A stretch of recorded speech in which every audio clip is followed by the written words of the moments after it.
ما بعد فأعوذ بالله من الشيطان الرجيم بسم الله الرحمن الرحيم وإذ قال لقمان لابنه وهو يعظه يا بني لا تشرك بالله إن الشرك لظلم عظيم صدق الله العظيم۔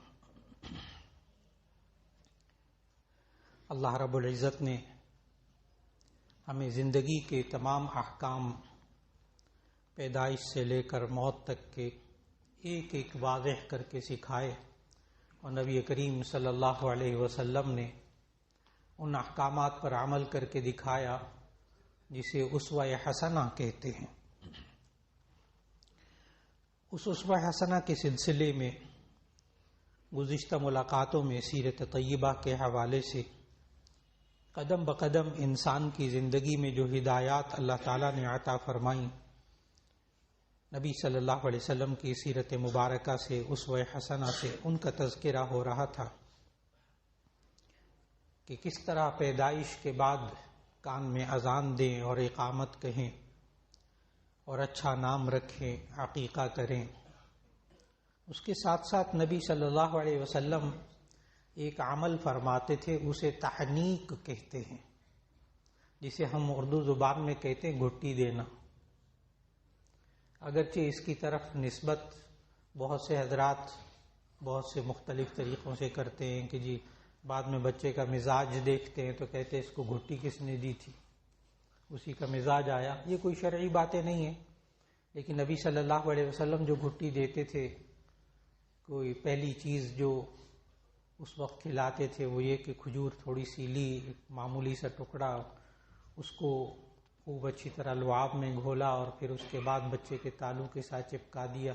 بس اتنا سا عمل ہوتا تھا۔ لیکن اب جب بچوں کے ماہر جو ڈاکٹر ہوتے ہیں ان سے جب رابطہ ہوتا ہے تو وہ کانوں کو ہاتھ لگاتے ہیں، کہتے ہیں بس آپ خود گھٹی نہ دیں، ہمیں بتا دیں کیسے دینا، ہم بتا دیتے ہیں۔ اس لیے کہ وہ بغیر چبائے بغیر کچھ کیے وہ کھجور کھلاتے ہیں بچے کی پیدائش پر، اور اس کے جو کھانے کی نالی ہوتی ہے اور سانس کی نالی ہوتی ہے وہ بالکل ایک دھاگے جتنی باریک ہوتی ہے۔ وہ کھجور کا ہلکا سا باریک سا چھلکا اس کی سانس کی نالی کے ساتھ چپک جاتا ہے، چند منٹوں میں بچے کی موت واقع ہو جاتی ہے۔ بہت سارے کیسز ہے، جب گلا کھول کے دیکھتے ہیں تو اوپر کھجور کا یا مائیں انڈا کھلاتی ہیں تو بس اوقات اس کا چھلکا ساتھ رہ جاتا ہے اور وہ سانس بند ہو جاتا ہے۔ اب ڈاکٹر حضرات یہی سمجھاتے ہیں کہ بس آپ گھٹی دینی ہو تو کوئی اور چیز ایسی لیکوڈ چیز دے دیں جس سے کہ جو حلق میں نہ پھنسے اس کی۔ اور پھر اب دور جدید میں جتنی تحقیقات آگے جا رہی ہیں کہ ایک انسان کے منہ سے دوسرے انسان کے منہ میں جراثیم کا منتقل ہونا، یہ ایک نیا سلسلہ شروع ہوا جیسے کہ آج کل بھی وبائی امراض میں، تو ایسی صورت میں تحنیک کی صورت کیا ہے کہ جو وہ دودھ پلا رہے ہیں یا وہ کوئی چیز پانی پلا رہے ہیں، شہد ملا پانی بھی پلاتے ہیں ڈاکٹر حضرات، بچوں کو دودھ بھی پلاتے ہیں، اس وقت اسی فیڈر پر آپ بسم اللہ پڑھ کے اس کو پلا دیجئے تو گھٹی بھی ہو جائے گی، سنت پر عمل بھی ہو جائے گا اور ثواب بھی مل جائے گا۔ پھر اس کے بعد جب ذرا بچہ بڑا ہوتا تو نبی صلی اللہ علیہ وسلم کے ہاں اس وقت جو خود نبی صلی اللہ علیہ وسلم کے ہاں ہوا وہ تو یہ تھا کہ نبی صلی اللہ علیہ وسلم جس وقت تشریف لائے دنیا میں تو عرب کا کلچر تھا، عرب کا رواج تھا کہ وہ بچوں کو شہر سے باہر بھیجتے تھے اور دودھ پلانے کے لیے صحت مند خواتین کو تلاش کرتے تھے۔ وہ انائیں کہلاتی تھیں، جس کو حدیث میں مرضعہ کہا گیا، دودھ پلانے والی۔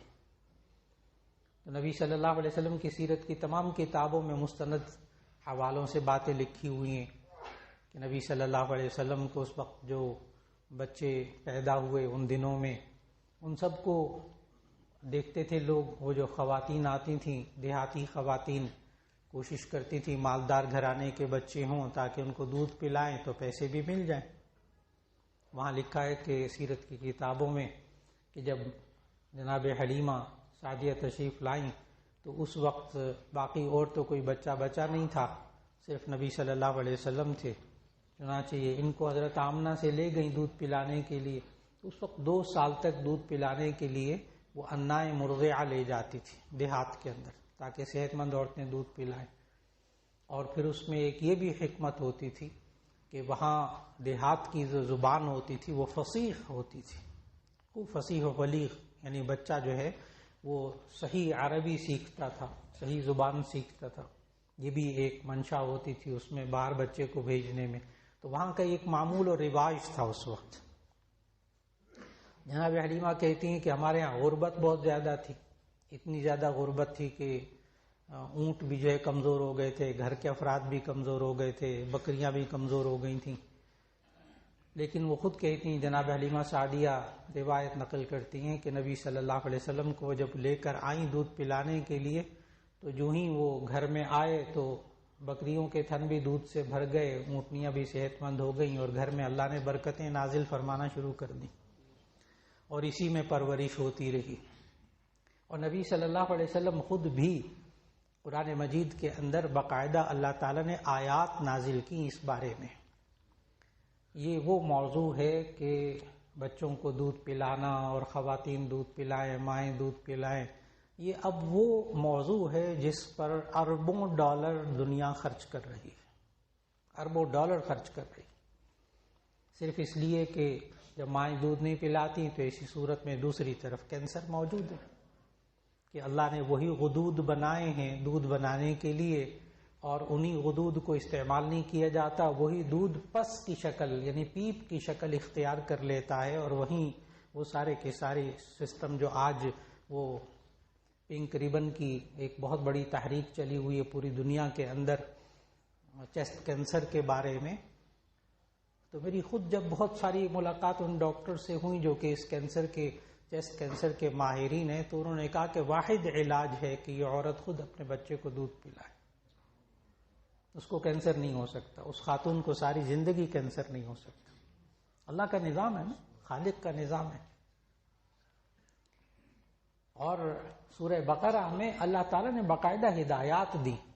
اور یہ وقت ہوتا ہے ہدایات کا جبکہ ماں باپ کو، بزرگ ماں باپ کو بھی یہ ذہن پورا بنا ہوا ہو، اور انہوں نے قرآن حکیم کا مطالعہ کیا ہو، آیات کا ترجمہ پڑھا ہو، تب یہ بات بنے گی. شادی کے بعد اولاد ہو جائے پھر بچوں کو سمجھانا اس وقت سمجھ میں نہیں آتا، کیونکہ ذہن بنا ہوا نہیں ہوتا. یہ ذہن سازی شادی سے پہلے نوجوان بچوں اور بچیوں کی گھروں میں کرنے کی بہت ضرورت ہے. بہت مہذب انداز میں، بہت محتاط انداز میں اس موضوع پر بات کروں گا کہ اللہ تعالیٰ نے قرآن مجید میں کیا فرمایا. فرمایا والوالدات یرضعن اولادہن حولین کاملین لمن اراد ان یتم الرضاعہ وعلی المولود له رزقهن وکسوتهن بالمعروف لا تکلف نفس الا وسعها لا تضار والدة بولدها ولا مولود له بولده. اللہ تعالیٰ نے کتنے تفصیلی احکامات دیے. والوالدات یرضعن اولادهن حولین کاملین، مائیں اپنے بچوں کو 2 مکمل سال دودھ پلائیں. لمن اراد ان یتم الرضاعہ، اس شخص کے لیے جو چاہتا ہے کہ وہ دودھ مکمل پلائے. اب آ کر سائنس نے کہا کہ یہ جو متبادل دودھ ہے، خشک دودھ ہے، لیکوڈ ہے، اور جو بچوں کو ڈبوں میں بند دودھ دیا جاتا ہے، پوری دنیا اس پر متفق ہو چکی ہے کہ یہ بچوں کے لیے ایسے ہی ہے جیسے کہ دوا ہوتی ہے. ہر دوا کے سائیڈ ایفیکٹس ہوتے ہیں. بالکل کوئی ایک دودھ بھی سائنسدان اب نہیں ڈکلیئر کر سکے، اس وقت تک واضح نہیں کر سکے جو انسانی صحت کے لیے مفید ہو. ایک بھی اس وقت سائنس میں 18 سال میڈیکل یونیورسٹی میں پڑھاتا رہا ہوں، فرسٹ آف MBBS کو 18 سال میرے گزرے ان کے اندر پڑھاتے ہوئے، ان ڈاکٹروں سے بات چیت کرتے ہوئے، ان کے ساتھ ان مسائل پر گفت و شنید کرتے ہوئے، بحث کرتے ہوئے. جب ان کو قرآن کی باتیں بتاتا تھا کہتے ہم نے آج تک نہیں سنی، کہتے تھے آج تک ہم نے نہیں سنی تھی یہ باتیں. پڑھتے ہیں قرآن، پڑھتے ہیں ماشاءاللہ، سارے تلاوت کرتے ہیں، لیکن چونکہ ترجمہ نہیں آتا، معلوم نہیں کہ ان آیات میں اللہ نے کیا کہہ دیا ہے. اللہ نے پورا نظام سمجھایا ہے کہ اس وقت ایک گھر کا پورا نظام بدل جاتا ہے. والوالدات یرضعن اولادہن حولین کاملین لمن اراد ان یتم الرضاعہ، کہ یہ 2 سال دودھ پلائے اس شخص کے لیے ہے جو کہ پوری مدت کرنا چاہتا ہے. پھر فرمایا وعلی المولود لہ رزقہن وکسوتہن بالمعروف، بہت عجیب خالق ہے، یہ آپ ذہن میں رکھیے، بار بار عرض کروں گا، جو یہ آیتیں پڑھ رہا ہوں یہ خالق ہے انسان کا جو کہہ رہا ہے کہ دیکھو وَعَلَى الْمَوْلُودِ لَهُ، کہ جس کا یہ بچہ ہے اس پر لازم ہے، فرض ہے اس پر، کسوتہن، رزقہن وکسوتہن بالمعروف، کہ وہ اس کا لباس کا بھی انتظام کرے، اس کے کپڑوں کا بھی انتظام کرے، اس کے کھانے کا بھی انتظام کرے۔ حالانکہ کھانا پینا، رزق، نان، نفقہ، نان کہتے ہیں روٹی کو، نفقہ کہتے ہیں خرچ کو، تو نان نفقہ یہ بیوی کا پہلے سے فرض ہے، بچے کے دنیا میں آنے سے پہلے فرض ہے۔ پھر اس کے بعد مزید کہا گیا دیکھو جس کا بچہ ہے اس پر یہ فرض ہے، وَعَلَى الْمَوْلُودِ لَهُ رِزْقُهُنَّ وَكِسْوَتُهُنَّ بِالْمَعْرُوفِ، کہ اب اس کے مزید لباس وغیرہ کا خیال رکھے، اس کے رزق کا خیال رکھے، خالق کہہ رہا ہے۔ ہمارے نوجوان بے فکرے، وہ بس اس خوشی میں ہوتے ہیں اولاد ہو گئی ماشاءاللہ، بیٹا ہو گیا، بیٹی ہو گئی، بہت خوش ماشاءاللہ۔ قطعاً احساس ذمہ داری نہیں ہوتا ہمارے نوجوان شادی شدہ جوڑوں میں۔ اب یہ چیز پیدا کرنا ظاہر ہے ماں باپ کا کام،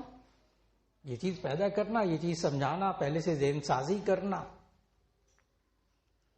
کہ وَعَلَى الْمَوْلُودِ لَهُ رِزْقُهُنَّ وَكِسْوَتُهُنَّ بِالْمَعْرُوفِ، اب اس کے کھانے پینے کا اور انتظام کرنا ہے۔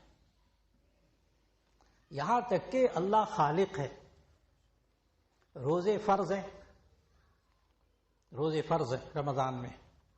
لیکن دودھ پلانے کا اگر وقت آ جائے تو نبی صلی اللہ علیہ وسلم نے اس خاتون سے روزے ساقط کر دیے اور فرمایا بعد میں قضا کرے، اب نہ رکھے، کیونکہ اس سے بچے کو نقصان ہوگا، اس کے دودھ میں کمی آ جائے گی، بچے کی خوراک میں کمی آ جائے گی۔ رمضان کے فرض روزے رکھنے سے منع کیا ہے اس بچے کو دودھ پلانے والی عورت کے لیے۔ نبی صلی اللہ علیہ وسلم نے سیرت طیبہ سے کتنا سمجھایا، اسوہ حسن سے کتنا سمجھایا۔ میں نے بتایا یہ وہ باتیں ہیں جو آج آ کر سائنس جو ہے 1450 سال بعد اس پر اربوں ڈالر خرچ کر رہی ہے، جو خالق نے پہلے بتا دی تھی۔ نبی صلی اللہ علیہ وسلم سائنسدان نہیں تھے، یہ طے شدہ بات، سائنسدان نہیں تھے وہ۔ سائنسدان کس کو کہتے ہیں؟ جو اپنے ذہن سے، اپنی سوچ سے، اپنی ریسرچ سے، اپنی تحقیق سے جو اصول بناتا ہے اسے سائنس کہتے ہیں۔ اور نبی صلی اللہ علیہ وسلم نے کچھ بھی اپنے ذہن سے نہیں بنایا، ما ينطق عن الهوى ان هو الا وحی یوحى، وہ تو جو بولتے تھے اللہ سکھاتا تھا، وہ بولتے تھے، وہ ہدایات دیتے تھے۔ صرف یہ کہہ کر تمام باتوں کو، تمام اسوہ حسنہ کو، تمام سیرت طیبہ کو ایک لائن میں ایک طرف رکھ دینا کہ یہ عرب کا کلچر تھا، جی نہیں، جی نہیں، یہ تو قرآن پڑھنا پڑے گا۔ قرآن صرف عرب کے لیے نہیں تھا، وہ تو تمام مسلمانوں کے لیے، پوری انسانیت کے لیے، ہر خطے کے لوگوں کے لیے۔ اللہ تعالیٰ نے اس انداز میں قرآن مجید میں سمجھایا اور پھر اس عورت کے حقوق بتائے کہ دیکھو اب اس عورت کا حق یہ ہے کہ اس کے کھانے پینے کا، اس کی غذا کا خیال رکھو۔ اب یہ الگ سے حکم دیا، اس کو سفر لباس وغیرہ کا حکم دو۔ پھر عورتوں کو پاکی ناپاکی کے احکام سکھانا، وہ بھی نبی صلی اللہ علیہ وسلم نے سکھایا۔ آج ہمارے ہاں معاشرے کے اندر بہت عجیب سی بات عرض کر رہا ہوں کہ جب بچے ہوتے ہیں گھروں کے اندر تو ماؤں کو قطعاً پاکی ناپاکی کا احساس نہیں ہوتا، قطعاً، بلکہ بعض کے ہاں تو مشہور ہے کہ جی چھوٹے بچوں کا پیشاب پاک ہوتا ہے۔ یہ ایک اور عجیب غریب بات ہے، چھوٹے بچوں کا پیشاب پاک ہوتا ہے، لہذا وہی بچوں کے کپڑے بدل رہی ہیں، نیپکن بدل رہی ہیں، ناپاک کپڑے ہیں، اسی سے جناب بچے کو دھلا رہے ہیں، آ رہے ہیں، اسی سے کھانا پک رہا ہے، وہی ہاتھ ہے، حالانکہ ناپاک۔ کوئی حدیث ایسی نہیں، ایک بھی حدیث ایسی نہیں جس میں نبی صلی اللہ علیہ وسلم نے کہا ہو کہ دودھ پیتے بچوں کا پیشاب پاک ہوتا ہے، ایک بھی حدیث ایسی نہیں۔ ہاں وہ حدیث اور ہے کہ نبی صلی اللہ علیہ وسلم بیٹھے ہوئے تھے، ایک خاتون تشریف لائیں تو ان کے بچے نے نبی صلی اللہ علیہ وسلم کے اوپر گود میں پیشاب کر دیا۔ نبی صلی اللہ علیہ وسلم نے کہا لاؤ پانی لاؤ، اس کو چھینٹے دیے، اس کو دھویا، چیٹے مار کر اس کو پاک کر لیا کپڑوں کو۔ پاکی ناپاکی کا خیال پیدا کرنا یہ بہت ضروری ہے۔ آج بچیوں کے اندر کوئی بچے شادی شدہ اولاد ہو گئی، باپ خود چونکہ سیکھا ہوا نہیں ہوتا، دین سیکھا نہیں ہوتا، بچیوں کے ذہن میں قطعاً پوری شادی کے دنوں تک بہت ساری ماشاءاللہ تیاریاں کی جاتی ہیں، لیکن سوال ہی پیدا نہیں ہوتا کہ شادی تک کسی ماں نے اپنی بچی کو یہ بتایا ہو کہ بیٹا پاکی ناپاکی کے اولاد کے بعد یہ مسائل ہوتے ہیں۔ اس لیے آج نوجوان بچوں کو بھی، نوجوان بچیوں کو بھی پاکی ناپاکی کے مسائل سمجھانا اولاد ہونے کے بعد وہ بہت ضروری ہو چکا، ورنہ پورا گھر جو ہے نا وہ ناپاک کھانا کھائے گا اور ناپاک پانی پیے گا، ناپاک برتن ہوں گے۔ اس لیے 3 دفعہ ہاتھوں کو دھو لیا، پاک ہو گیا۔ جب بھی کوئی کام کیا ایسا بچوں کے ساتھ تو ہاتھ دھو لی اور پاک ہو گیا۔ یہی حال باتھ روم کا ہے کہ باتھ روم کے اندر اب تو شاور وغیرہ آ گئے اور چیزیں آ گئی، ورنہ پہلے جو برتن ہوتے تھے اسی کے اندر ہاتھ ڈالے جا رہے ہیں، اسی کے اندر کپڑے دھوئے جا رہے ہیں، اسی کے اندر چھینٹیں گر رہی ہیں، قطعاً پاکی ناپاکی کا احساس نہیں ہوتا۔ حالانکہ ایک قطرہ ناپاکی کا گرنے سے سارا پانی بالٹی کا یا ٹب کا ناپاک ہو جاتا ہے، لیکن اب چونکہ وہ بیسن آ گئے اور جدید چیزیں آ گئی تو اس کی وجہ سے کافی بچت ہو گئی۔ تو دوسری چیز چھوٹے بچوں کے ساتھ سمجھانے والی بات کہ ماؤں کو چاہیے کہ وہ پاکی ناپاکی کا خیال رکھے، اور پھر اس کے بعد ان کے آرام کا خیال، پورے گھر کا تعاون۔ نبی صلی اللہ علیہ وسلم کے ہاں اس وقت بھی، اس دور میں بھی مائیں سیکھی ہوئی ہوتی تھی، باپ سیکھے ہوئے ہوتے تھے اور وہ تعاون کرتے تھے۔ پھر اس کے بعد ان کو اپنے سے مانوس کرنا، اپنے سے مانوس کرنا، چھوٹے چھوٹے بچوں کو مانوس کرنا۔ ابھی وہ 1.5-2 سال کے ہیں، 2.5 سال کے ہیں، ان کو اپنے ساتھ مانوس کرنا، خاص طور پر بزرگوں کو مانوس کرنا، کہ نبی صلی اللہ علیہ وسلم نے اپنے نواسوں کو کتنا مانوس کیا ہوا تھا،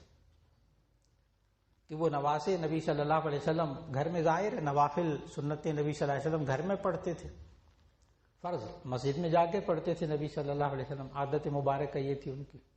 گھر میں نماز پڑھ رہے ہوتے تھے تو کوئی نواسا جو ہے وہ پشت پہ چڑھ جاتا تھا سجدے کے اندر، نبی صلی اللہ علیہ وسلم سجدہ لمبا کر دیتے تھے کہ نواسا ہے چڑھا ہوا ہے۔ وہ 2 ٹانگوں کے بیچ میں نبی صلی اللہ علیہ وسلم کھڑے ہو کر نماز پڑھتے تھے تو ایک نواسا حضرت حسن حضرت حسین رضی اللہ تعالیٰ عنہ میں سے وہ کوئی 2 ٹانگوں کے بیچ میں سے گزرتا تھا نبی صلی اللہ علیہ وسلم، اور ٹانگوں کو چوڑا کر دیتے تھے آرام سے گزر جائے نواسا۔ اور ہمارے معاشرے کے اندر جو اب بزرگ آ گئے، وہ جب بچے چھوٹے ہوتے ہیں تو ان کے جب نماز پڑھنے لگتے ہیں تو کمرے کے اندر کرفیو لگتا ہے، بچہ پاس نہ پھٹکے، ہماری نماز خراب ہو جاتی، نماز خراب ہو جاتی، سارا سکون برباد کرتے، سارا خشوع خضوع خراب کر دیتے۔ وہ خشوع خضوع تو ہوتا یا نہیں ہوتا، لیکن وہ بچے نماز کے قریب نہیں ہوتے، بزرگوں کے قریب نہیں ہوتے۔ وقت قریب کرنے کا ہم لوگ بہت سوچتے ہیں معاشرے کے اندر کہ جنریشن گیپ بہت زیادہ ہو گیا، جنریشن گیپ، 2 نسلوں کے درمیان بڑھتا ہوا فاصلہ بہت زیادہ ہو گیا۔ اس پر جب وہ جوانی کے اندر جو کام کرنے ہوتے ہیں اس کے بارے میں بعد میں عرض کروں گا انشاءاللہ۔ ابھی فی الحال اتنا سے جملہ عرض کرنا مقصود ہے کہ اس جنریشن گیپ کو ختم کرنے کے لیے ہمیں بچپن سے اٹیچ کرنا پڑے گا بچوں کو، بزرگوں کو، بزرگوں اور بچوں کو بچپن سے اٹیچ کرنا پڑے گا ایک دوسرے کے ساتھ۔ پھر اس کے بعد گھر میں جو تربیت ہوتی ہے بزرگوں سے دور رکھنے کے بارے میں،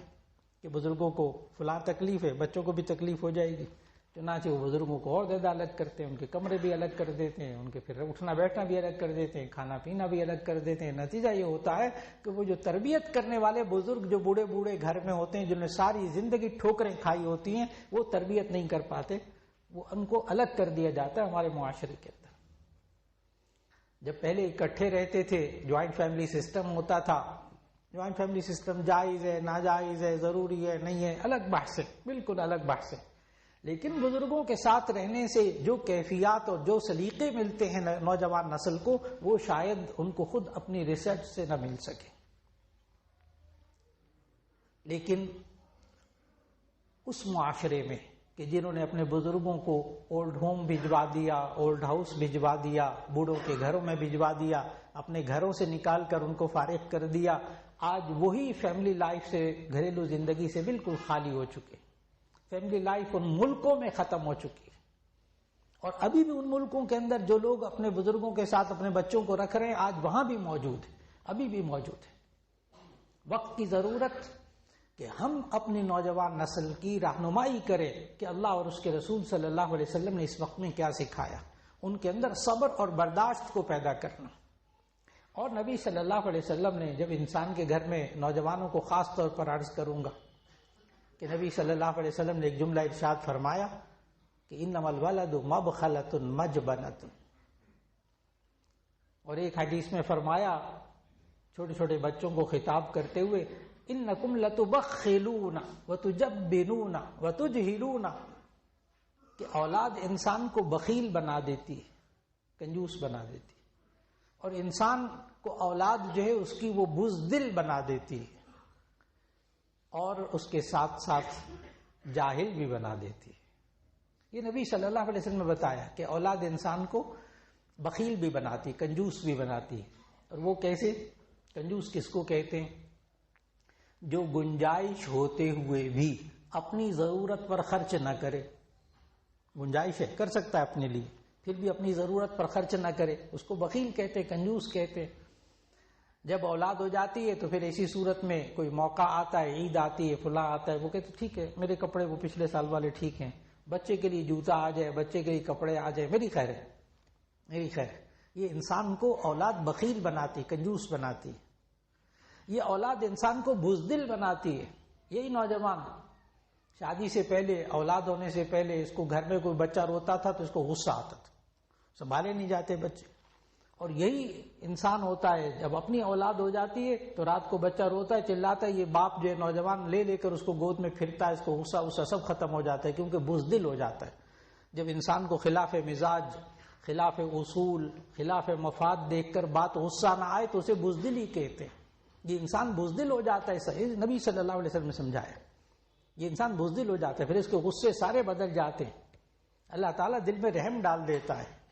اور لتجہلون، یہ بچے جو ہے انسان کو جاہل بنا دیتے ہیں، کیونکہ انسان ان میں لگ کر علمی ضروریات سے کنارہ کش ہو جاتا ہے بسا اوقات۔ تو اس لیے نبی صلی اللہ علیہ وسلم نے فرمایا کہ انسان کے اندر یہ تبدیلیاں آتی ہیں بچے کی پیدائش کے بعد، لیکن کب؟ جبکہ انسان اولاد پر توجہ دیتا ہو۔ آج کی نشست میں صرف عرض کرنا یہ تھا، خلاصہ یہ ہوا بات کا آج کی نشست کا، کہ اولاد کو مائیں خود دودھ پلائیں۔ یہ وہ ہے سائنس جس پر آج اربوں ڈالر خرچ ہو رہے ہیں۔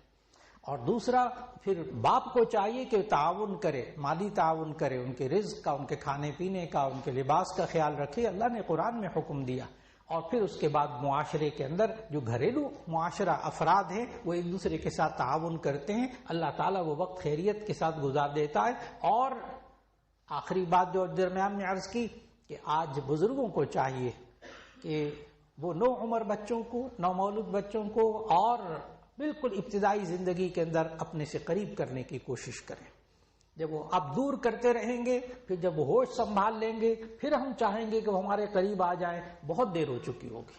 جیسا کہ نبی صلی اللہ علیہ وسلم نے نماز پڑھتے ہوئے ان کو قریب کیا۔ نماز میں اگر ان کو نبی صلی اللہ علیہ وسلم کو کندھے پر چڑھ رہے ہیں، پشت پر چڑھ رہے ہیں، دو ٹانگوں کے بیچ میں سے گزر رہے ہیں، ان کو کچھ نہیں کہہ رہے، ان کے ساتھ حسن سلوک کر رہے ہیں، ان کو اپنے قریب کر رہے ہیں۔ آج وقت کی بہت بڑی ضرورت، اللہ رب العزت ہمیں معاشرے کی اس بارے میں رہنمائی کرنے کی توفیق عطا فرما دے۔ وآخر دعوانا ان الحمد للہ رب العالمین۔